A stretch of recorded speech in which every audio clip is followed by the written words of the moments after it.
Bonsoir à tous et bienvenue dans ce 13h dont voici les titres. Au Bénin, face à la recrudescence des grossesses précoces et des mariages forcés en milieu scolaire, la vice-présidente de l'ONG FEGAD, Boukari Sakibat, insiste sur l'importance du dialogue aux parents-enfants pour protéger l'éducation des jeunes filles.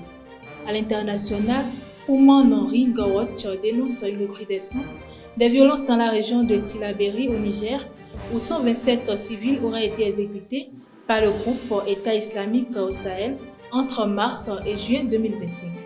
En sport, les Guépards du Bénin s'imposent largement face aux Lesotho 4-0 lors des éliminatoires du Mondial 2026, une victoire qui relance les espoirs de qualification. Restez avec moi pour la suite.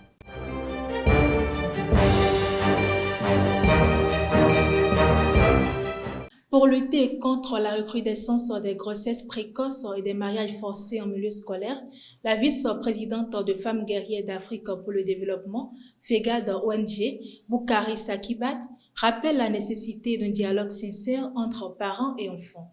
Elle exhorte les familles à écouter davantage leurs filles afin de leur garantir une scolarité épanouie. Ces propos ont été recueillis par Elvi Kongbetou. Entre parents et enfants, il doit y avoir un dialogue.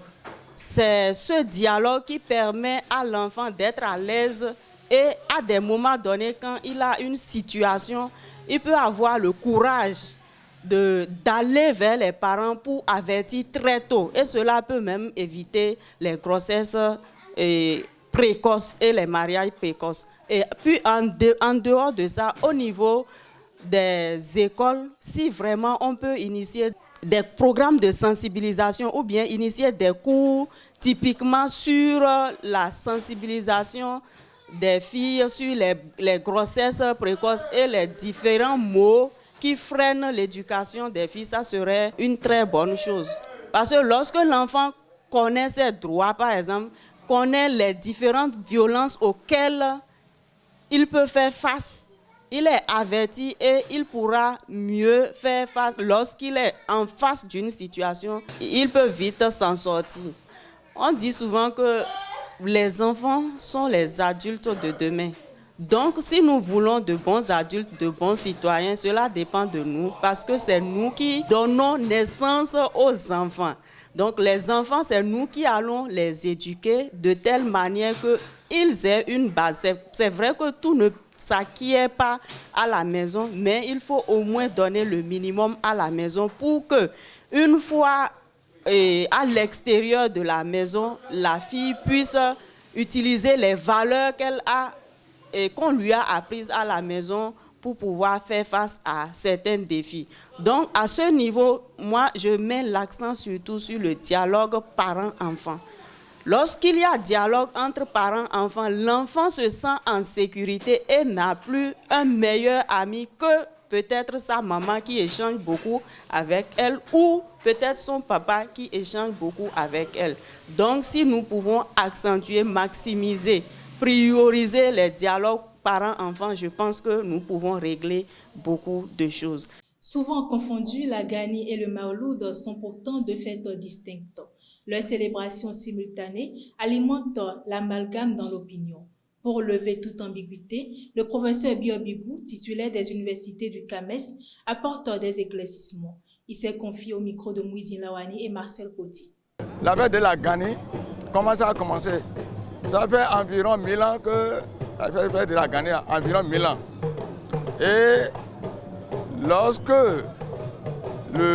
l'islam, ce qu'on appelle l'islam, à la naissance de l'islam, à l'origine de l'islam, lorsque le prophète Mohammed était en train de forcer les gens pour adopter cette nouvelle religion-là, et ne voulait vraiment pas qu'on oblige les gens à adopter cette nouvelle religion. Et il les pourchassait. Et à partir du moment où il les pourchasse, alors cherchait toujours quand même à avoir quelque part donc, de refuge. Il s'appelle que le prophète Mohammed, il est mort. La date de sa mort a coïncidé avec la date de sa naissance. Lorsque les deux dates coïncident exactement pour un individu, dans la culture, les cultes, on considère celui-là, n'est-ce pas, comme un saint. Lorsque on parle de saint, dans notre tradition, c'est lorsque votre date de décès coïncide exactement avec votre date de naissance. Et sur cette base-là, c'est considéré comme un saint. Et c'est sa naissance que les musulmans fêtent chaque année qu'on appelle le Mawlud, la naissance du prophète Mohammed. Or, le prophète Mohammed, l'islam, à ses origines, pour chasser, mener la guerre contre ce qu'ils appellent les infidèles, pour qu'ils abandonnent ce qu'ils avaient comme culte.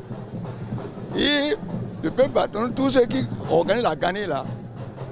Ils étaient pourchassés par l'armée islamique.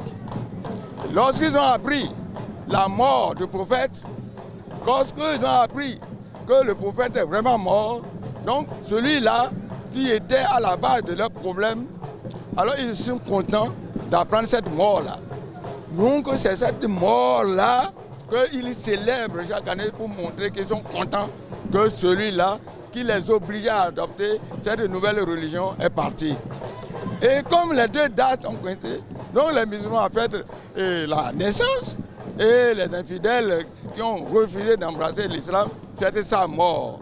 Et c'est cette fête-là qui est la Gani. Voilà l'origine de la Gani. Ce 11 septembre 2025, l'Amphi UEMOA de l'Université de Parakou accueillera une rencontre sur le thème « Opportunités et insertion professionnelle au Bénin » à l'initiative de Maria Mondiaoga Saka, ministre conseillère aux affaires sociales et au travail. La séance vise à rapprocher étudiants et acteurs du monde professionnel. Aux côtés de la ministre, les directeurs généraux de l'ANPE et de l'ADPME exposeront les dispositifs existants en matière d'insertion et d'entrepreneuriat. Une initiative saluée comme un véritable pont entre l'univers académique et le marché du travail. Un accident dramatique est survenu ce mercredi matin à Glazoué, près du marché local. Un camion est entré en collision avec un minibus de transport en commun, causant la mort d'au moins 5 passagers selon les premiers témoignages.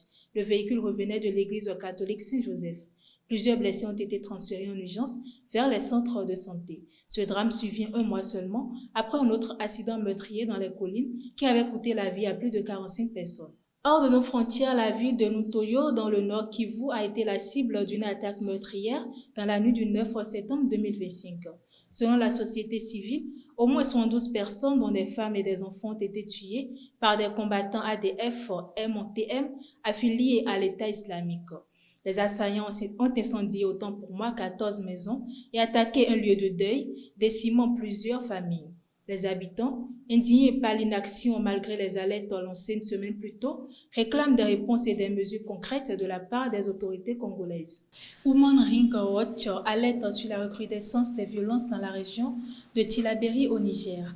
Dans un rapport publié le 10 septembre 2025, l'ONG accuse le groupe État islamique au Sahel, EIS, d'avoir exécuté 127 civils lors de 5 attaques entre mars et juillet.